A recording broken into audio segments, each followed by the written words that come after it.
Hey guys, welcome to the Marketing Coach podcast. I am recording this episode live on YouTube. So if you would like to participate in a live recording of one of the episodes, head over to YouTube and give me a follow so that you get notified when I go live. So today I want to talk about Facebook marketing for small business owners. And this is the second episode in my social media series designed just for small business owners and marketers. And so in the last episode, I talked about how to choose the best social media platform for your business. And I talked a lot about really narrowing your focus to one channel. So if you have not listened to that episode yet, I really encourage you to go back and give it a listen. Um, but today we're going to talk about Facebook. So in that last episode, I shared three different questions that you need to ask yourself to help narrow your focus.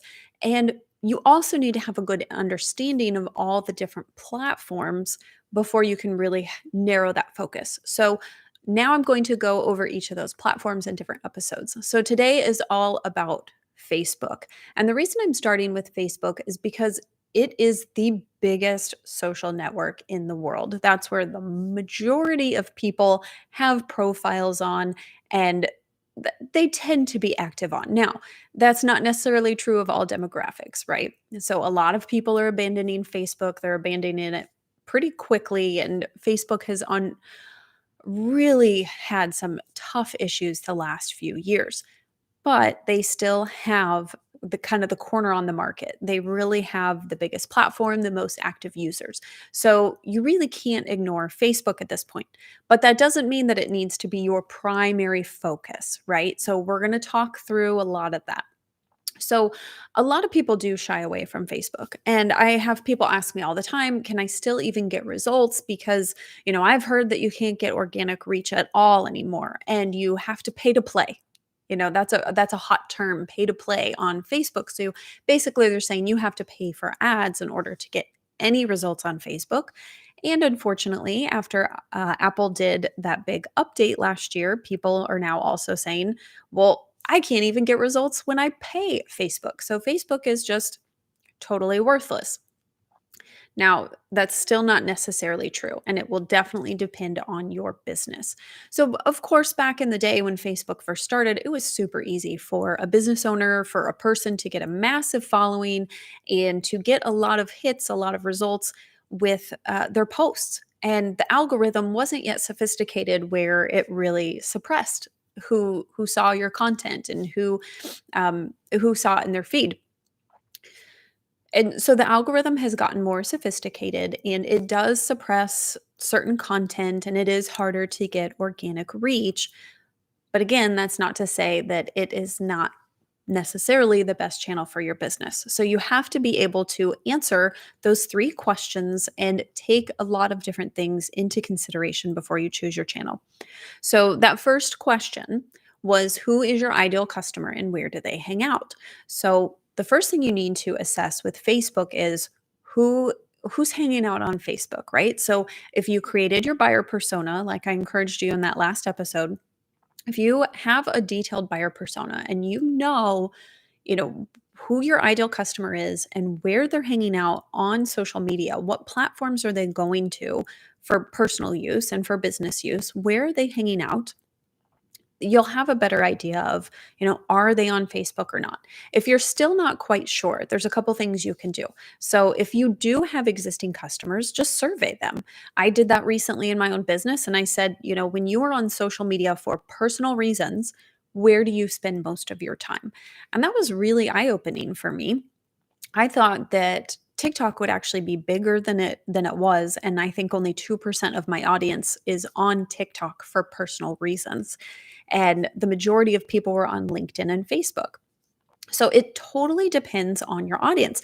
And I'm sure there are other business owners out there that would say, "Oh, my people are not at all on Facebook. They are all on Instagram or they're all on TikTok." So it really is personalized to your business. I want to caution you on just listening to the advice of another person who says, "Oh, this channel is totally dead." Because yeah, it might be dead for their business and their audience they're trying to reach. So, know who your ideal customer is and where they hang out. I'm going to include a link to a really great website that has all the demographics for Facebook and a lot of data and stats just for Facebook laid out. So I'm going to put a link to that in the show notes or below in the description to this video. So check that out if you're not quite sure if Facebook is the right place, if that's where your ideal customer is hanging out. This will really help you. The other thing you need to take in consideration when you're looking at the demographics of Facebook is also based on your country or the country where your ideal customer lives. Because Facebook, and I thought this was fascinating, 90% of Facebook's active daily users come from outside the United States and Canada, and the biggest chunk comes from India. So if you live in India and that's where the majority of your customers live, Facebook might actually be a really great platform for you because that's where a lot of your audience is hanging out. So take into account those demographics of Facebook. The nice thing though about Facebook is they do have 2.85 billion users. So chances are there is a large chunk of your ideal customers who are hanging out on Facebook. So really, no matter what your business, more than likely a big chunk of your customers are probably hanging out there. Okay, the next piece and the next question that I talked about in that last episode is which platform fits your style? And that style, by that I mean the type of content that gets shared and how frequently it needs to be shared. So Facebook is really a mixed bag right now of content. And it really started with text status updates. Then it was revolutionary when they added images. Oh, now you can have an image, and that was a big deal. And then you could add video. And now you can do live video, you can do stories. There's a lot of different post styles. And even Instagram, now Facebook owns Instagram. Instagram is really pushing Reels, which is TikTok style videos. And I fully anticipate that Facebook will be heading that direction as well, because that seems to be the direction that every social platform is heading right now. So, Facebook, like all social channels, they tend to push the algorithm, tends to promote new types of content that they're wanting to get traction on the platform. So, when they released their live video feature, they were pushing the crap out of it. And when people who were early adopters of that, they were getting incredible reach. And where maybe before, when they would make a photo post, like an image and a text status update, they'd reach, maybe 5% of their audience from that post. They'd go live, and now all of a sudden they can reach 20 to 30%. I'm throwing out total random numbers. This is not based on like a hard research study, so don't quote me on these numbers, but it's very anecdotal what I'm sharing with you, but that's what a lot of people were experiencing when live video first came out. So, what you want to do on any platform really is if they have released a new type of content or a new style, if if that fits your style, adopt that early because that's where you're going to get a lot of the reach. So if you decide that Facebook is your primary channel and that's where you want to put your focus, you're going to get the best results with live video and stories, then video, then images, then just a plain text status update. So, but that's not to say that you have to do video. Okay. So I don't want that to scare you away. If you said, I want to do Facebook, but I am terrified of video, that is not at all my style, that's okay. You don't have to. You can still share an image with a text status update. And I still 100% say always share an image no matter what, because research has shown that posts with an image versus just plain text get 2.3 times more engagement. So always have an image, and it's easy to create. It doesn't take a whole lot of time, and if you use a service like my social content app, it makes it really easy for you. So, again, think about that style that fits for you. And with Facebook, it can almost be anything because, again, like I said, they're a mixed bag. They really hold everything. But if video's not your thing, that's okay. You can still get results with Facebook. It might just take you a little bit longer. Okay, the third question that you wanted to answer to help find the best platform for your business is which platform can help you achieve your goals? Now, obviously, with social media marketing, your goal is to get more leads and more sales. Okay, so that should always be a goal. But there's some secondary goals that you'll have as well. So maybe you want to try and build a community. Maybe you're just trying to build that know, like, and trust factor, establish credibility. Maybe you want to really establish yourself as the expert in your industry, the go to person. Maybe you're wanting to just build a really, really big following that maybe again, it'll help you build credibility, or maybe you can pitch later down the road. Maybe you want to run ads to them. So you're just trying to get people to follow you and then you can run ads to them later. So there's some different goals that you can have with your social media marketing besides just getting leads and sales. So with Facebook, if your goal is to build community, Facebook is fantastic at this. I would say that is really the unique strength of Facebook. And so, if that's your goal with your business, you want to build community, Facebook might be the best channel for you to go. And that's because I feel like Facebook really has unique things going for it right now. The first one is events within Facebook. So, chances are, if you are using Facebook for personal use, you have seen someone, you get a notification saying, oh, so and so is interested in this event, or so and so is going to this event. And it's someone in your network, one of your friends, and it gets your attention, and oh, that sounds cool. Let me check that out.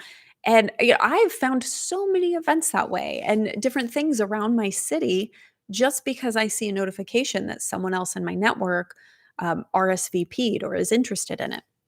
So if you are a local business and you run events, oh my gosh, Facebook is fantastic for this. So create an event. They have a specific feature that you're not posting, you're not going to make a post and say, hey, attend this event. You are actually going in and you are creating that event. You're putting in all the details and you share that out, and people can say, like, oh, I'm interested or I'm going.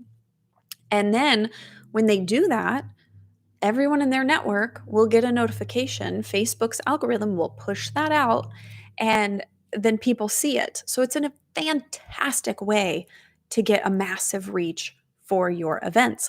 The other thing that you can do on Facebook is you can search for it. So if you go in to Facebook, you can go into events and you can say, hey, I want to find local events near me. And it'll just list out all the different events. So that's another great way for you to get kind of free marketing for your local business and the events that you're running. And this doesn't have to be just physical events. You can also make this work for virtual events as well. So, if you're trying to build community, you have a local business, you run events, Facebook is killer for this. The other feature that makes Facebook really unique is their groups feature. Now, hopefully, you have participated in Facebook groups. I personally don't know a single person who is not a part of at least one Facebook group. And groups are a fantastic way to connect with like minded people. It can be people within your local community, it can be people from all over the world. I am part of so many groups, and it's been really helpful.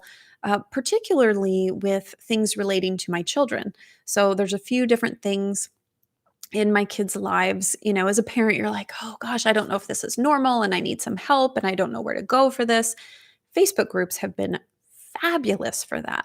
And they've really done this incredible job of bringing people together so that they can gain support and community. And it's an amazing feature of Facebook. And people love to villainize Facebook, but I feel like this is one area that they have really mastered. And if you can leverage the power of Facebook groups and you can build a community around your brand, your business, your niche, whatever it is, that can be so powerful for you and for your business. So, events and groups are where Facebook is just really nailed it. And if those are pieces that you can leverage for your own business and you feel like would help you achieve your goals, and you'd be able to reach your ideal customer from those two pieces, then Facebook is might really be where you want to place your focus. Okay, so when people get started with Facebook, the first question that I tend to get asked all the time from people when they get started is, do I need a business page or can I just keep using my personal page? And my answer is always, you need a business page. And there's 3 reasons for that. First, a business page is going to give you access to analytics, not only with just your Facebook, but also with Instagram. So if you plan to do anything on Instagram, and or even if, let's say, Instagram is your primary channel, you're still going to need to set up a Facebook business page so that you can get access to analytics. It doesn't mean you need to use the business page, but you need to set it up. Okay, second, a business page is going to allow you to run ads on Facebook and LinkedIn and all of Facebook's partner networks. Now, you may think, I am not running ads, I'm not ready for that, but maybe you will be down the road. As your business grows, you never know what will happen. So, you might at some point want to run Facebook ads. So, just claim your Facebook business page now, even if you think maybe I'm not going to use it. Just do it. There's no harm done to have it. Okay, the third reason you want a business page is promoting your business from a personal Facebook page actually violates Facebook's terms of service and it can get your account shut down and banned. So we do not want to do that, and a lot of people, they still take this risk. I know tons of people that say, well, I hear you can't get organic reach at all from on Facebook, especially with a business page. And I have so many friends and all my warm network is already following my personal page. So I'm just going to use that and that's how I'm going to promote my business. Well, you need to be very careful with that because you could lose everything. You could have your page shut down. And now not only is that going to hurt your business, but think about, all the friends that you've created, all the Facebook groups that you've joined, all the photos that you've shared and loaded and the memories that you have. You don't want to lose all that. Don't take that chance. That's a big risk. So just create the business page and go that route. Now, that's not to say that you can never share anything about your business on your personal page. You can definitely share some of that stuff and leverage the network that you've built with your personal page, but don't make it your primary thing and don't make it constantly filled with, all about your business because that could trigger some red flags through the Facebook algorithm. Okay, so you may be wondering, from those 3 things, those 3 reasons that I shared, if Facebook is not your primary channel, if you go through this series and this podcast and you decide, okay, LinkedIn is going to be my primary channel, do you still need to create a Facebook business page? Here's the recommendation that I give to my customers. Yes, I would still create a Facebook business page for those 3 reasons that I shared with you. So you're going to get analytics to Facebook and Instagram, and maybe someday down the road you decide that you want to add one of those channels to your marketing mix. You get access to Facebook ads, and it's not going to violate the terms. So if you ever did want to post anything about your business at some point in time, you have it. The other thing that I would say is, go ahead and secure your business name on every channel. Now, that's not to say that you're going to use it because, again, remember, we want to narrow our focus, but I want you to secure your name on every single channel. That way, in the future, if you do decide, okay, now I want to add this in, as your business grows, you never know. You might get a team, you might hire a social media manager, and now you have the bandwidth to be active on multiple channels. You want to make sure that you have that social media handle secured because what you don't want to happen is, let's say, for example, on every social media channel, my handle is at Angie Gensler. It makes it so easy for people to find me. It makes it easy for me to explain to them how to find me. But what if I didn't secure my name on some of those channels? And now, let's say 5 years later into my business, I decide, you know what? I really want to start integrating Twitter into my marketing mix. And I go on Twitter and now I can't get at Angie Gensler. I have to get at Angie Gensler 2022 or whatever. You have to create something silly. Well, now it gets more cumbersome to share people, oh, here's my handle. So whatever you do in the beginning, secure every handle on every channel and try to make it the exact same handle if you can on every single channel. And then you can just let them sit there. Okay. again, just focus on the one, but make sure that you have it secured. Okay, before I close this out, I want to talk about the Facebook algorithm. And I had a customer, a podcast listener, email me this past week and asked a really great question. So I'm going to read her question. Um, and she was saying that she tends to post on Facebook about the same time every single day, and it's very similar content. So it's all an image with a little bit of a text status update that she's sharing. And she says the activity has been consistent in reach until one post that was similar to the others in almost every way, but generated 400% more reach than the other posts. Well, I love the success of the post. I can't seem to replicate the success. And so she wants to know, can you please talk about navigating the new Facebook algorithm as I can't seem to make sense of it? So, um, thank you so much for your question. I really appreciate it. And this is great because this is an issue that a lot of people experience and they struggle with. So, the big issue that I'm seeing here is trying to navigate the algorithm. A lot of people really spend so much time focusing on the algorithm and trying to crack this code. Instead of focusing on the algorithm, I want you to focus on human behavior. So, let's not worry about an algorithm because there's so many pieces of it that we have zero control of. We don't necessarily know how it works. There's a few pieces that we might know. Like we know that Facebook is going to push live video more than they're going to push an image post. But if that's not your style and you're just posting image posts, well, there's not much that you're going to be able to crack with that algorithm. So I want you to focus on human behavior.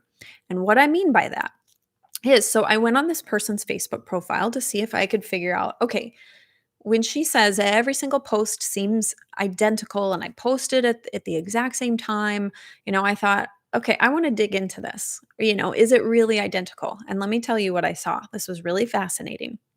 So I scrolled through the images and I saw all the images were very text heavy.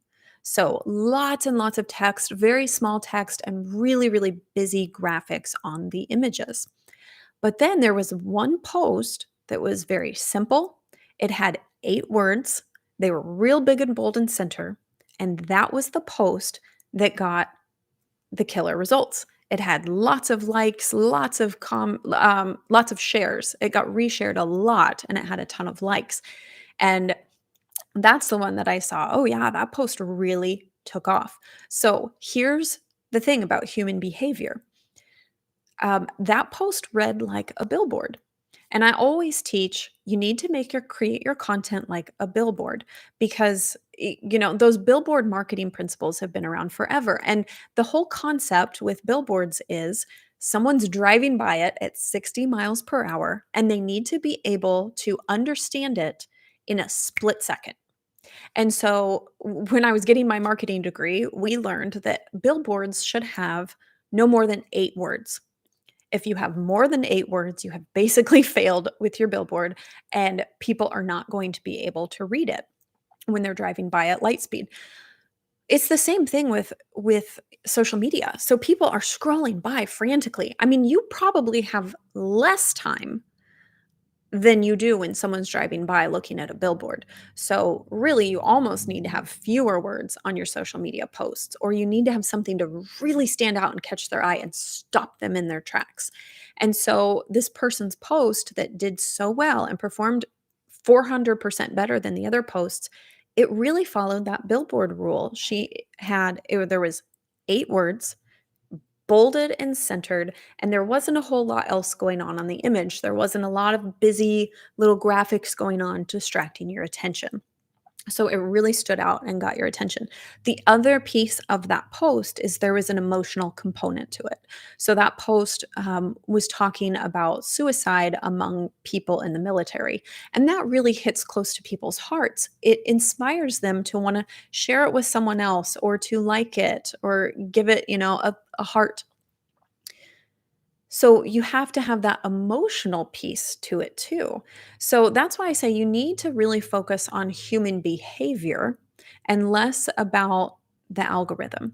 Because when you focus on human behavior, now you're starting to design and create images and create posts that are going to capture their attention. It's going to stop them in their tracks, and it's going to create an emotional response in them that will inspire them to take action. So I hope that answers your question. That was really the big piece, the big difference that I saw. There are a few other pieces that could be involved in this. So maybe, she said, I'm posting each day around the same time. Well, the other thing is maybe that post happened on a certain day of the week. I know I do not get good results on Saturdays and Sundays. Mondays tend to do really good. That's where a lot of people now are back on there. Um, and there's also different times of day that work better. So she also said she posts the same time every single day. I would change up your times. It was good to start because then, now if you keep everything consistent, it's kind of a scientific model, right? If you keep certain pieces the same every time, now you can figure out if there is a big bump like that one post, you can really analyze it deeper and say, okay, what's the one thing that's different about this post? But now that you've tested that for a while, I would encourage you to now test different times of the day.